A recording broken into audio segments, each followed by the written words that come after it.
આજની ધર્મકથા. પ્રણામ. ધર્મકથા અંતર્ગત એક જાજરમાન અને જાજવલ્યમાન એવું જીવન સમ્રાટ સંપ્રતિનું આપણે જોયું. એમના જીવનના અનેક પાસાઓ આપણે જોયા. એમનું બાળપણ કે જે એક બહુ જ સમૃદ્ધ ન કહી શકાય એવી પરિસ્થિતિમાં જન્મ થયો, તે એમના પિતાનું જીવન, અંધત્વના કારણે મળેલી આખી જે રાજ્યની વ્યવસ્થા છે એમાંથી એમને મળેલો જાકારો, અને પછી એક પુત્ર એવું પુણ્ય લઈને જન્મે છે કે કુણાલ એટલે કે એમના પિતા એ અણધારી વસ્તુઓ કરે છે ને અણધારી વસ્તુઓ મેળવે છે. સમ્રાટ સંપ્રતિના જીવનના અનેક બોધપાઠોમાંનો આ એક બોધપાઠ. જીવ પોતે છે ને પોતાનું પુણ્ય લઈને આવે છે. આજે આપણે બહુ જ વિચારીએ કે આપણા બાળકોનું શું થશે, એ આપણે એની માટે આખી જિંદગી ઘસી નાખીએ, આવી મોંઘવારીમાં એ કેવી રીતે જીવશે, એ આવશે પછી શું થશે. વચ્ચે એક આવી સભા થઈ હતી કે જેમાં ચિંતા વ્યક્ત કરવામાં આવી હતી કે જૈનોની વસ્તી જે છે એ રેપિડલી ઘટી રહી છે. રેપિડલી બીજા બધાના ગ્રોથ રેટ કરતાં જૈનોનો ગ્રોથ રેટ ઘણો ઓછો. ઇવન અત્યારે પણ આપણે વિચારીએ તો આ સંપ્રતિ રાજાના સમયની અંદરમાં 40 કરોડની જે આપણી વસ્તી હતી, એ અત્યારે ઓફિશિયલી 2011ના સેન્સસ પ્રમાણે વિચારીએ તો 40 લાખની આસપાસ આવી ગઈ છે. આપણે ચોક્કસ વધારે જશું, પણ ખાસ બહુ મોટો ફરક નથી. પણ મુદ્દો આ કે એમાં ચર્ચા થઈ કે કેમ ભાઈ વસ્તી ઘટે છે, તો કે હવે આપણે 1 અને 2 બાળકોમાં મેક્સિમમ થઈ ગયા. કેમ થઈ ગયા? તો માતા પિતાના અને બધાના ઓપિનિયન લીધા. એમાં દરેકનું કહેવું આવતું હતું કે ખર્ચાઓ બહુ વધી ગયા, શિક્ષણ આદિનો, આપણી લાઈફસ્ટાઈલનો, અને એના કારણે એ અફોર્ડ કરવા માટે 2 બાળકો 1 બાળકોથી વધારે જો થાય તો જીવન આખું ને આખું મા બાપનું એમાં જ પૂરું થઈ જાય. બીજા ઘણા કારણો હોય, પણ એક રિવીલ કારણ આવે. આપણે જે ચર્ચું છે એ આ છે. કુણાલે ક્યારેય કલ્પના નહીં કરી હોય, પોતે જે રીતનું જીવન જીવતા હતા અંધ થયા પછીથી, કે ક્યારે પણ એમનું સમ્રાટ અશોકને એટલે કે એમના પિતાને મળવાનું થશે, અને રાજ્યગાદીનું તો વાત અશક્ય કદાચ એમના મગજમાં બેસતી જ નહીં હોય. તો ધાવ માતા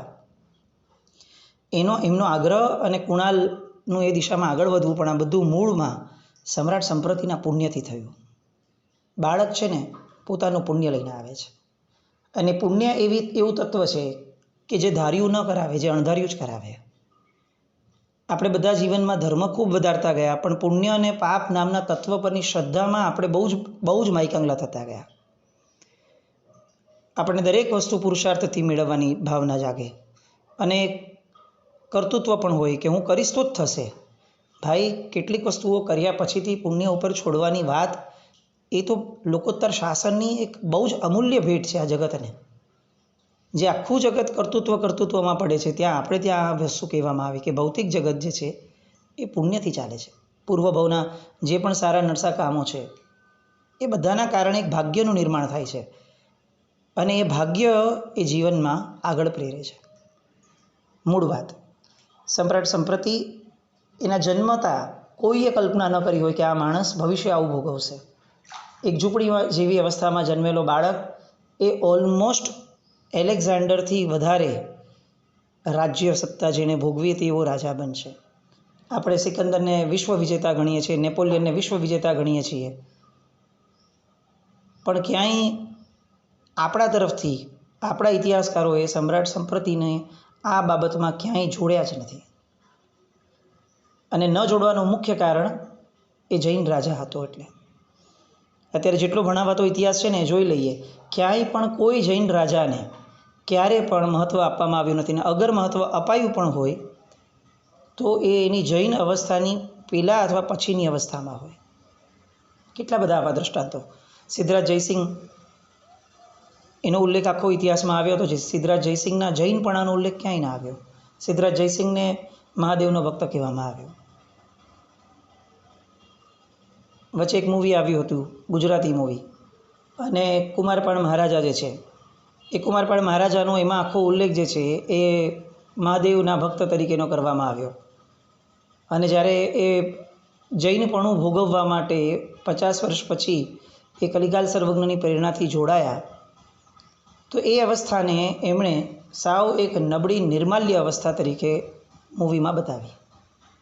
આવી તો કેટલીય વાતો કે જે આપણને દર્શાવે છે કે આપણે ઇતિહાસ આપણો રિપ્રેઝેન્ટ કરવામાં સૌથી ઊણા ઉતરેલા આપણે લોકો છીએ. આપણી પ્રજા સૌથી નબળી પુરવાર થઈ. આપણા કરતાં બૌદ્ધ ધર્મીઓ એ વધારે સશક્ત પુરવાર થયા. સનાતનવાળા તો આજે પણ એટલા જ પુરવાર થાય છે વધારે. આ ધર્મકથાઓ લેવાનો આશય આ છે કે આપણે ફક્ત સાંભળીએ નહીં, લોકોને સંભળાવીએ અને લોકોની ભ્રમણાઓને તોડીએ કે જુઓ અમે કેટલા જબરદસ્ત ગૌરવશાળી ભૂતકાળને ધરાવતા હતા.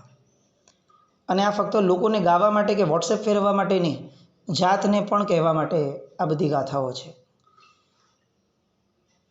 સમ્રાટ સંપ્રતિ અદ્ભુત એક પછી એક એમની જીવનની પ્રક્રિયાઓ, ઉપદેશકો દ્વારા આટલો લાંબો એમણે જે સમય જૈન ધર્મના પ્રચાર માટેનો કાઢ્યો અને 40 કરોડ જૈનો એ એમના સમયની અંદરમાં હતા, એ આપણે ગઈકાલે જોયું. અને એ ધારામાં આપણે હતા કે જે 25.5 દેશો,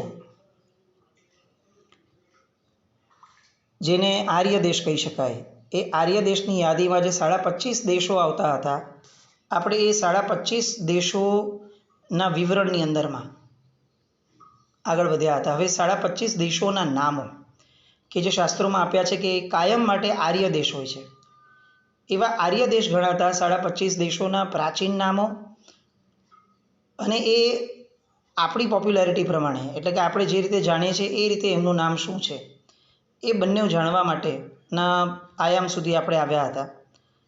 હવે આપણે એ 25.5 દેશોના નામો એને વિગતવાર જાણીએ અને આ દેશોમાંથી આપણે અત્યારે ક્યાં છીએ એ પણ જાણવાનો પ્રયત્ન કરીએ. 25.5 દેશમાંનો સૌથી પ્રથમ દેશ મગધ દેશ, કે જે ઓલવેઝ આર્ય દેશ ગણાય. એ મગધ દેશ એટલે અત્યારે ક્યાં, અત્યારે શું, તો કે અત્યારે એ રાજગૃહી એની જે રાજધાની હતી, આપણે અત્યારે જેને બિહાર ગણીએ છીએ તે દેશ આર્ય દેશ. બીજો આર્ય દેશ અંગ દેશ. અંગ દેશની રાજધાની ચંપાનગર, એટલે બિહારથી આગળ જેને અત્યારે આપણે ભાગલપુર સાઈડનો જે એરિયા છે એ આખો એરિયા જે છે એ અંગ દેશ. ત્રીજો હતો બંગ દેશ, તામ્રલિપ્તિ નગર.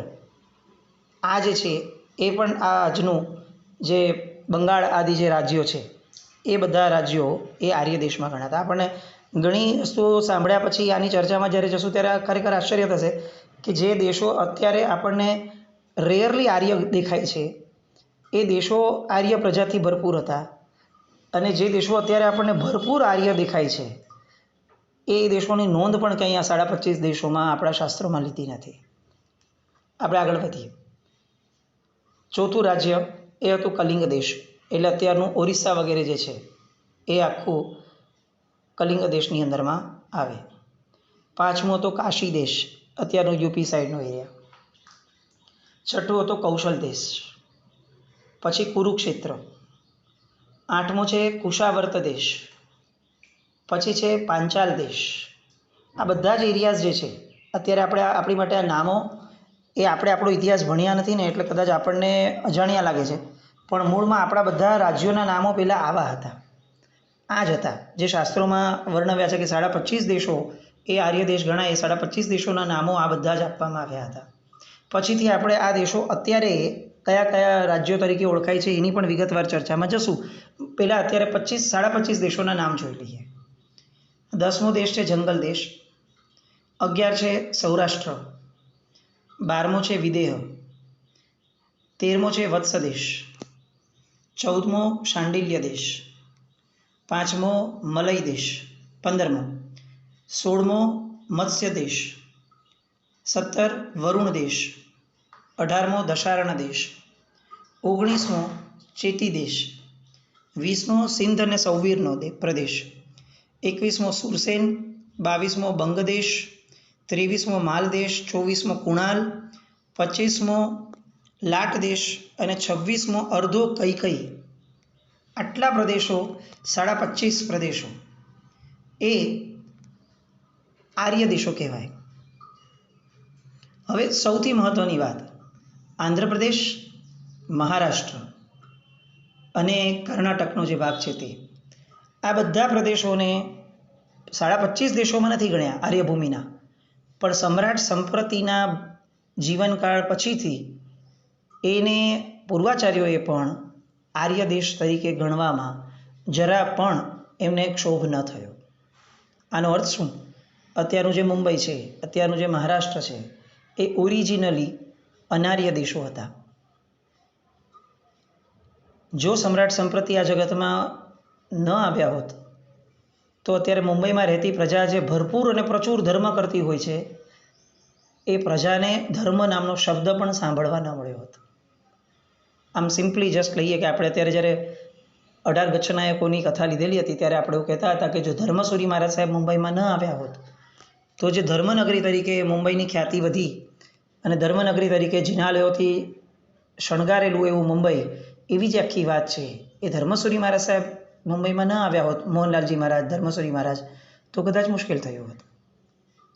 પણ આપણે એનાથી આગળ જઈને વિચાર કરીએ કે આ પ્રદેશો અનાર્ય જ રહ્યા હોત જો સમ્રાટ સંપ્રતિ ના થયા હોત. મહારાષ્ટ્રના, કર્ણાટકના, આંધ્રપ્રદેશના દરેક લોકોએ પોતાના કુળદેવીને જેમ યાદ કરીએ એવી રીતે સમ્રાટ સંપ્રતિને યાદ કરવા જોઈતા હતા. કારણ કે એ ન હોત તો શાસ્ત્રકારોએ તો આપણને અનાર્ય દેશ ઘોષિત કરી દીધેલા હતા.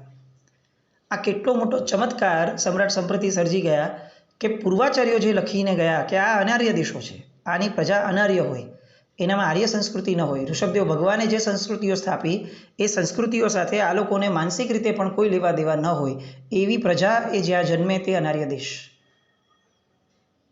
અને આપણે એવા જ દેશોમાં જન્મ્યા છતાં ઋષભદેવ ભગવાનની સંસ્કૃતિ, આ બધા સાથે આપણું કનેક્શન આજે છે કારણ કે સમ્રાટ સંપ્રતિ નામનો એક વ્યક્તિ એ આ પૃથ્વી પર જન્મ્યો હતો. મેં આની પહેલાંય ઘણીવાર આ વસ્તુ મનમાંથી સ્ફુરી છે કે આપણે એટલો બધો અન્યાય કર્યો છે સમ્રાટ સંપ્રતિ સાથે. ક્યાંય આપણા પર્યુષણાના વ્યાખ્યાનની અંદરમાં જેટલા કુમારપાળ મહારાજા ગવાયા, જેટલા અકબર મહારાજાની સાથે હીરસુરી મહારાજા ગવાયા, સમ્રાટ સંપ્રતિ ન ગવાયા. અને એના કારણે આપણી પ્રજાને જૈનત્વનું ગૌરવ જે થવું જોઈએ કે આવા મહાન સમ્રાટ પણ જૈન ધર્મ પાળતા હતા, નિતાંત વ્રતધારી હતા, વિશ્વ વિજેતા કહી શકાય કદાચ, એટલું મોટું જેમનું સ્તર હતું, એને જૈન ધર્મ પાળવામાં જરાય ઓછપ કે નાનપ નથી લાગતી. આવું જો આપણી યુવા પેઢીને ખબર હોત ને તો એ કોલેજમાં ગયા પછીથી કંદમૂળ નથી ખાતો, ઈંડા નથી ખાતો, નોનવેજ નથી ખાતો, 14 આદિ 5 તિથિઓને હું પાળું છું, આ બધી વાતો માટે એને શરમ ના આવત. એ બહુ પરાક્રમિતા અને સત્વતાથી કહી શકત કે હું સમ્રાટ સંપ્રતિનો વંશજ છું. જેણે વિશ્વ વિજય કર્યો ને છતાંય એને જૈન ધર્મના મૂલ્યો નહોતા છોડ્યા, તો હું તો ખાલી કોલેજમાં ભણવા આવ્યો છું, હું કેમ મારા મૂલ્યો છોડું? આ ખુમારી એનામાં પ્રકટત જો એને એના ઇતિહાસની ખબર હોત. પણ અફસોસ આપણને આ બધી વસ્તુઓ સાથે બહુ લાંબો સંબંધ હોય ને એવી સ્થિતિ આપણે ક્યારેય અનુભવી જ નથી. હવે આપણે આગળ વધીએ. મૌર્ય સામ્રાજ્ય એ સમ્રાટ સંપ્રતિના વૃદ્ધ થવાના કારણે અને પછીથી એમનું મૃત્યુ થવાના કારણે એ જે રીતે નબળાઈ તરફ અને પતન તરફ વધ્યું આગળ, એને એક સંક્ષિપ્તમાં જોઈ લઈએ. ઈસવીસન પૂર્વે 203થી લઈને 156 એટલે કે 50 વર્ષનો જે ગાળો હતો, એ ગાળો એ સમ્રાટ સંપ્રતિએ આખું ને આખું સામ્રાજ્ય જે પરાકાષ્ઠાએ લઈ ગયો એ પરાકાષ્ઠા પરથી પતનમાં જવાનો ગાળો હતો. આ ગાળાની અંદરમાં કયા કયા રાજાઓ થયા તો કે સમ્રાટ સંપ્રતિ પછીથી એમના કાકા મહારાજા દશરથ, એ પછીથી સમ્રાટ સંપ્રતિના પુત્ર મહારાજા શાલિસુક, એની પછીથી મહારાજ દેવવર્મા, એની પછીથી મહારાજ શતધનુષ્ય અને એ પછીથી મહારાજ બૃહદર્થ. આ બધા રાજાઓ થયા મૌર્યના મહારાજાઓ. એ સમયે આચાર્ય ભગવંતો કયા કયા થયા? એ સમયગાળો હતો વીર નિર્વાણથી 370 વર્ષથી આસપાસનો. એટલે એ ગાળાની અંદરમાં કાલિકાચાર્ય જે છે, કાલકાચાર્ય, એ એમનો સમય થયો. એટલે જૈન કાળગણના પ્રમાણે મૌર્ય વંશે 160 વર્ષ સુધી મગજની રાજ્યગાદી ઉપર રાજ્ય કર્યું. એના છેલ્લા રાજા બૃહદર્થ, એનો સેનાપતિ પુષ્યમિત્ર, એ પુષ્યમિત્રએ મગધની સામ્રાજ્યની રાજ્યગાદી હસ્તગત કરી. એ આખો ઉલ્લેખ આપણે ત્યાં તીર્થોગાલી પૈનય નામના આગમની અંદરમાં આપવામાં આવે છે. એ જે પુષ્યમિત્ર હતો એણે મૌર્ય સામ્રાજ્યનો અંત લાવ્યો. આ બધા રાજાઓની પણ વાતો ઘણી વિસ્તારથી છે, પણ આપણે કદાચ અત્યારે ઓલરેડી સમ્રાટને સંપ્રતિને બહુ જ સરસ રીતે આપણે વિસ્તારથી જોયા છે. એટલે આ બધી વાતોને બહુ વિસ્તારપૂર્વક ન લેતા એકદમ શોર્ટમાં આપણે ખાલી ઇતિહાસને જોઈ લઈએ તો ઈસવીસન પૂર્વે 203માં મહારાજા દશરથને રાજગાદી મળી. પછી એ ખૂબ વયોવૃદ્ધ થયા. હવે રાજ્ય હકને માન આપવા ખાતર એમણે રાજ્યગાદી જે છે એ સુપ્રત કરી. આગળ કરવામાં એમણે શાલિસુક જે છે એ અવંતીની રાજ્યગાદી સંભાળતા હતા. સમ્રાટ સંપ્રતિ સ્વર્ગવાસ થયા એ પછીથી યુવરાજ એમના કુમાર વૃષભસેન એને અવંતીનું રાજ્ય સોંપવામાં આવ્યું. પણ શાલિસુક અને વૃષભસેન આ બંને વચ્ચે અણબનાવ બનવા લાગ્યો. એટલે જ્યાં સુધી રહ્યા સંપ્રતિ ત્યાં સુધી તો વાંધો ન થયો, પણ જેવા સમ્રાટ સંપ્રતિ સ્વર્ગવાસ પામ્યા એ પછી પશ્ચિમ ઉત્તર પ્રાંતની અંદરમાં શાલિસુકે બળવો કરવાનું શરૂ કર્યો. અને બળવાની શાંતિ માટે પંજાબમાં ગયા વૃષભસેન, અને એ પંજાબમાં ગયા છતાં પણ એ એટલું સરસ રીતે ત્યાં રાજ્યનું સંચાલન ન કરી શક્યા.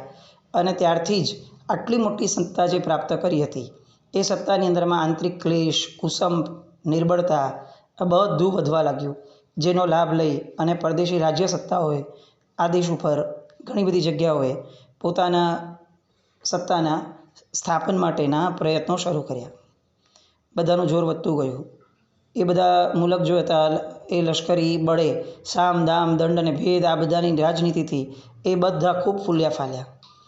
એ પછીથી પુષ્યમિત્ર આવ્યા ત્યાં સુધી ધર્મનું જનૂન જે હતું આખું, પુષ્યમિત્ર એ કદાચ જૈન શાસન માટેના જેમ શ્રેષ્ઠતમ રાજા તરીકે આપણે કદાચ સંપ્રતિને જોઈએ છે, એમ જૈન શાસનના સૌથી વિકૃત, સૌથી વિરોધી અને સૌથી કટ્ટર નાશ કરવા માટે જ જન્મ્યા હોય એવા રાજા તરીકેની ગણનામાં આ રાજા પુષ્યમિત્ર એને ગણાય. આપણને કેમ આ બધા સમ્રાટો જૈન હતા આવું અત્યાર સુધી આપણને ગૌરવ ન પહોંચ્યું? કારણ કે પુષ્યમિત્રએ સમ્રાટ સંપ્રતિએ ઊભે કરેલી આખીને આખી જે જૈન ધર્મની પરંપરા પ્રમાણેની વિશ્વ વ્યવસ્થા હતી એ વ્યવસ્થાને આ પુષ્યમિત્રએ અતિશય ક્રૂર રીતે સાફ કરી. એની વાતો બધી લાંબી છે, પણ જો આપણે વિચારવા જઈએ ને એ ત્યાં સુધી પહોંચીએ તો ખ્યાલ આવે કે એક એક સાધુ ભગવંતનું માથું લાવનારને એ એટલું મોટું ઇનામ આપતો હતો, એનું રાજ્યમાં જાહેરમાં બહુમાન કરતો હતો. એટલા બધા જિનાલયોનો આ પુષ્યમિત્રએ નાશ કર્યો. આપણને લાગે છે કે ફક્ત મોગલો એ હતા કે જેણે આપણી આખીને આખી જૈન ધર્મની ધરોહરોનો નાશ કર્યો, પણ મોગલોના આવતા પહેલાં જ આ પુષ્યમિત્ર જે આવી ગયો એ પુષ્યમિત્રએ જૈન ધર્મના સિદ્ધાંતોથી વિપરીત એવી આખી રાજ્ય વ્યવસ્થા અને જિનાલયો વગેરેનો આમૂલચૂલ નાશ કરવાની દિશાની અંદરમાં બહુ જ મોટો પ્રયત્ન આ પુષ્યમિત્ર દ્વારા થયો. પણ નસીબ જોગે સમ્રાટ સંપ્રતિએ વાવેલું બીજ એ આપણને ક્યાં કામમાં આવ્યું? તો કે સમ્રાટ સંપ્રતિએ જ્યારે આંધ્રના રાજાઓ આવ્યા હતા એ રાજાઓ સાથે જ્યારે નિયમ લીધો ત્યારે એ રાજાઓ સાથે જે રીતે એમણે આગળ તાદાત્મ્ય વધાર્યું અને આંધ્રમાં જૈન ધર્મનો પ્રચાર જે એમણે કર્યો એ આગળ વધતા ત્યાંની રાજ્ય પરંપરામાં જ્યારે રાજા ખારવેલ આવ્યા કલિંગ દેશમાં અને આંધ્રમાં, ત્યારે ખારવેલ રાજાએ આ પુષ્યમિત્રનો પ્રચંડ વિરોધ કર્યો. અને ખારવેલ રાજાના કારણે આ રાજા પુષ્યમિત્ર જે છે એ બહુ જ નબળો પડ્યો અને એને ઘણી બધી વસ્તુઓમાં જૈન ધર્મના વિરોધ માટેનો જે એનો અપ્રોચ હતો એમાં એને ચેન્જ કરવો પડ્યો. આ બધી વાતો બહુ વિસ્તારથી સરસ રીતે લઈ શકાય એવી છે, પણ કદાચ આપણે ઘણા લાંબા સમયથી આ અપ્રોચમાં છીએ. એટલે આ શોર્ટમાં મહારાજા શાલિસુક કે જે સમ્રાટ સંપ્રતિના પુત્ર હતા, કે જેમને સંપ્રતિનો વારસો મળવો જોઈતો હતો, બહુ વ્યવસ્થિત રીતે એમનું જીવન એ અપ્રોચનું હોવું જોઈતું હતું એમનું અસ્તિત્વ, પણ આપણા બધાની કમનસીબી કે શાલિસુક જે છે એ સમ્રાટ સંપ્રતિને આંબી શકે એવું અસ્તિત્વ પોતાનું ઊભું ન કરી શક્યા. અંગ્રેજી ઇતિહાસકારો તો એવું પણ જણાવે છે કે આ શાલિસુકે પોતાના મોટા ભાઈનું ખૂન કરી અને મગધની રાજ્યગાદી પ્રાપ્ત કરી હતી. જોકે એ વખતે આ વસ્તુ માટેના કેટલાક ઇતિહાસકારોમાં ભેદ પણ છે, વૈચારિક ભેદ, પણ તેમ છતાં કાશ્મીર નામનો જે પ્રદેશ, એ પછી અફઘાનિસ્તાન, કંદહાર, ઈરાન આદિ જે પ્રદેશ, પંજાબ, આ બધા પ્રદેશો કે જેની પર સમ્રાટ સંપ્રતિએ, સમ્રાટ અશોકે આ બધાએ બહુ સારું સ્થાપત્ય પોતાનું કેળવ્યું હતું, અધિપત્ય, એ બધા રાજાઓ આ શાલિસુક જે છે એની સાથે એ સારી રીતે રહ્યા નહીં.